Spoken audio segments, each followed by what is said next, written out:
भाभी के लिए ननद का व्यवहार। हाँ हाँ मम्मी जी, मैं चाहती हूँ आपको अभी की कम से कम परेशानी हो। यह कहकर पैर छूकर बाहर निकल जाती है। फिर थोड़ी देर बाद ननद नेहा आती है और पूछती है, अरे मम्मी आप बाबू को संभाल रही है, भाभी कहाँ है? फिर सरला जी बताती है कि सुमित और स्वाति एक शादी में गए हैं। वो कितने दिनों से नहीं गए, इसीलिए सोचा उनको भेज दूँ तो उसे अच्छा लगेगा। ये अच्छा है मम्मी, छोटे बच्चे को आप संभालें और भाभी आराम से घूमें, ये भी कोई बात हुई? तू कैसी बातें कर रही है बेटा? अगर मैं अपने पोते को संभाल रही हूँ तो तुझे क्या दिक्कत है? तू ये सब क्यों सोच रही है? तुझे खुश होकर बाबू को मेरे साथ संभालना चाहिए और तू ये बातें करने बैठ गए। और सुना, क्या हाल चाल है? मम्मी मेरे यहाँ तो सब बढ़िया है, पर यहाँ मुझे कुछ सही नहीं लग रहा है। अब भाभी को बहुत छूट दे रही हो, देखना एक दिन सर पर नाचेगी। अरे तुम कैसी बेकी बेकी बातें कर रही है? स्वाति शादी में गई है ना कि कहीं घूमने, और वो शादी के बाद कहीं घूमने नहीं तब ना जा पाए। अब भी मैं उस पर पाबंदी रखूं?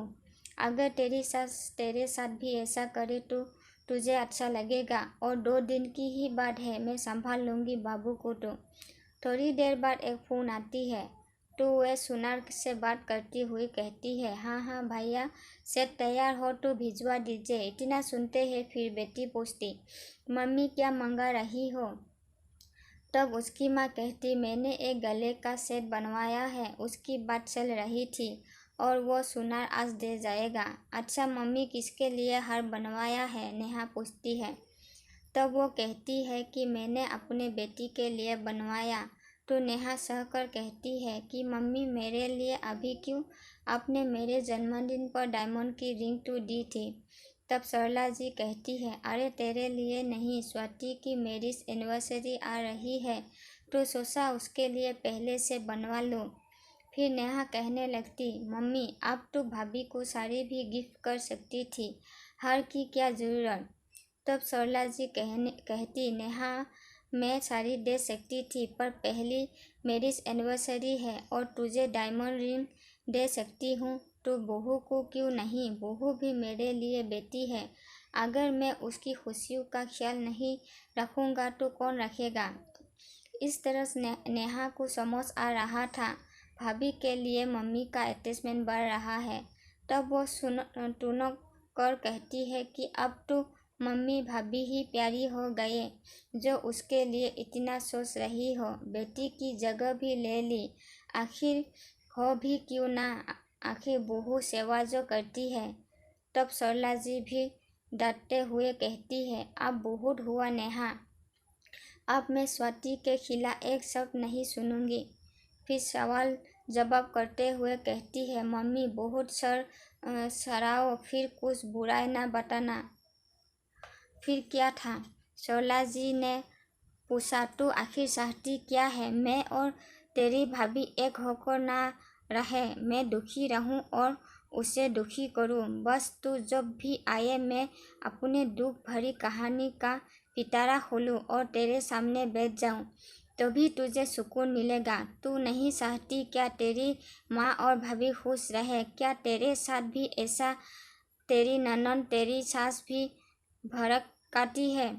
नहीं माँ, मेरे साथ ऐसा नहीं होता। अगर तेरे साथ नहीं होता तो तू कैसी सोच सकती है? बहू का दर्द तुम क्यों नहीं समझती? तू भी एक बहू है। अगर तेरे साथ ऐसा हो तो क्या तुझे अच्छा लगेगा? नहीं ना नेहा बेटा, तू अपनी सोच बदल, फिर देखना कि तुझे भी कितना अच्छा लगेगा, साथ ही खुशी मिलेगा। तब नेहा को समझ आता है कि उसकी कितनी गलत सोच थी, जो एक बहू होकर भी बहू का दर्द नहीं समझ आ रही थी। अब उसे समझ आया कि बहू भी बेटी से बढ़कर हो सकती है। इस तरह उसके माँ के साथ रहकर भतीजे की देखभाल की और भाभी के प्रति भी मन के भाव बदल गए। दोस्तों, जब बेटी बहू बनती है तो अपने भाभी के प्रति भावना क्यों बदल जाती है? वो स्वयं उस जगह पर रखकर क्यों नहीं सोचती है? आखिर वो भी बहू है। उसे बहू का डर दिखना चाहिए, ना कि उससे सिरे। अगर बेटी को माँ प्यार मिले तो उसे अच्छा लगता है, लेकिन बहू उसकी माँ भाभी को वैसा ही प्यार दे तो बेटी को सिर होती है क्यों? वो बहू होकर बहू का डर क्यों नहीं महसूस करती?